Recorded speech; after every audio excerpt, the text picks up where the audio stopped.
共产党正在发动的人类上的真正的一场世界大战，真正的叫全人类其他社种要和白人的一场大战，这叫做灭白战。3F 方案13579方案的核心，灭白计划。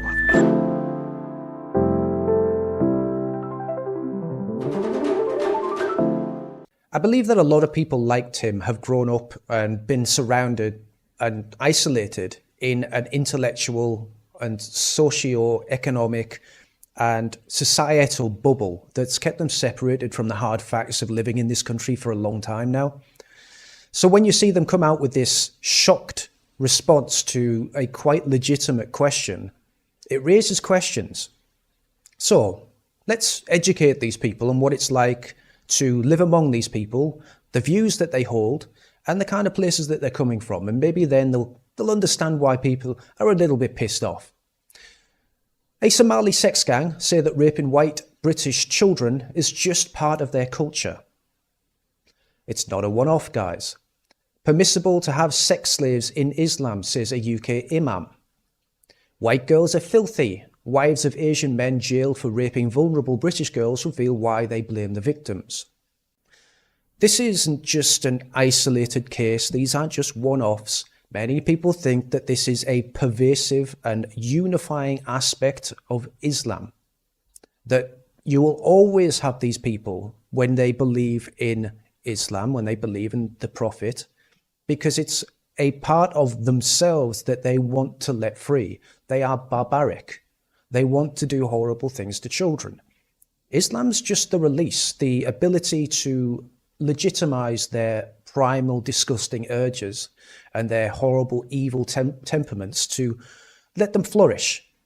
It allows a framework of evil to be pushed out from them into the world as a whole. And along with the Sentencing Council now trying to prosecute white people unfairly for the same crimes, we've got things like this, where a black person does something horrific, right?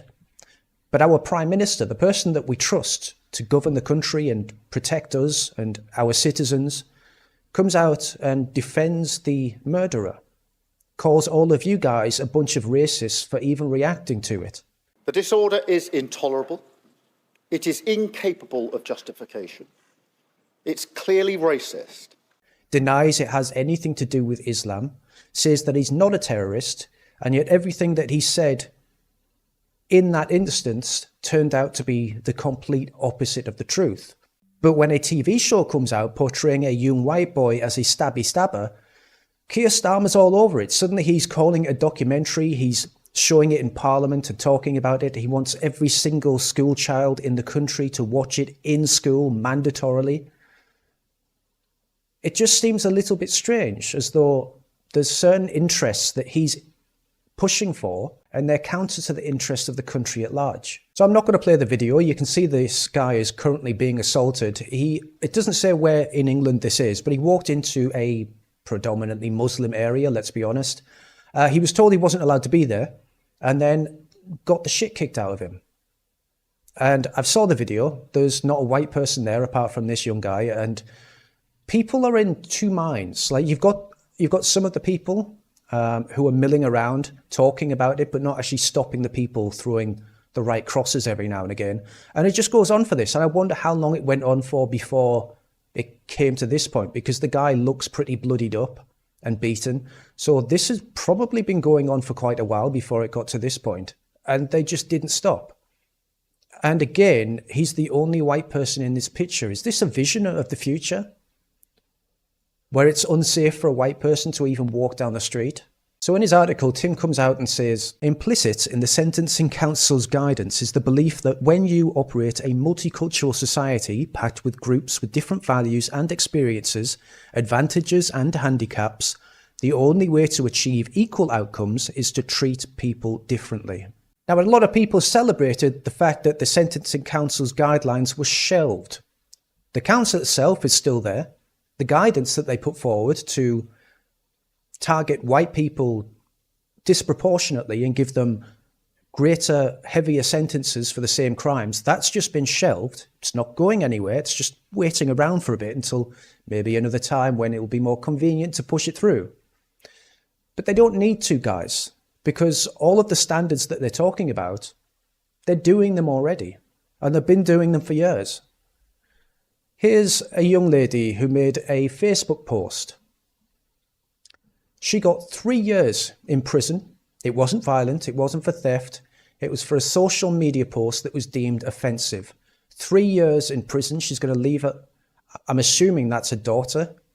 So the courts don't care about your children. They don't care about you. They don't care about your free speech.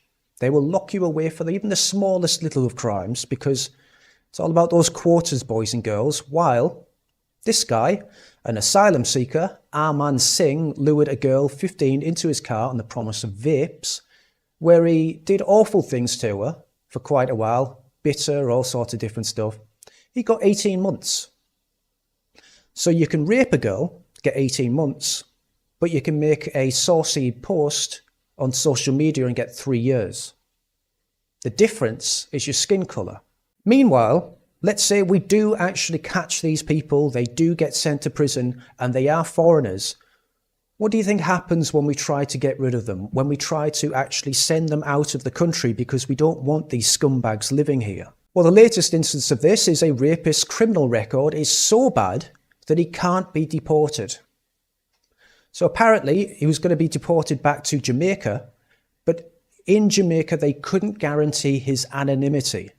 Therefore, his life would be threatened. Therefore, he's got to stay in our country where he committed the crimes, and we've got to pay for him to stay in prison. And when he gets out in just 18 months, a few years, who knows, he'll be free to do it all over again and probably get a lighter sentence.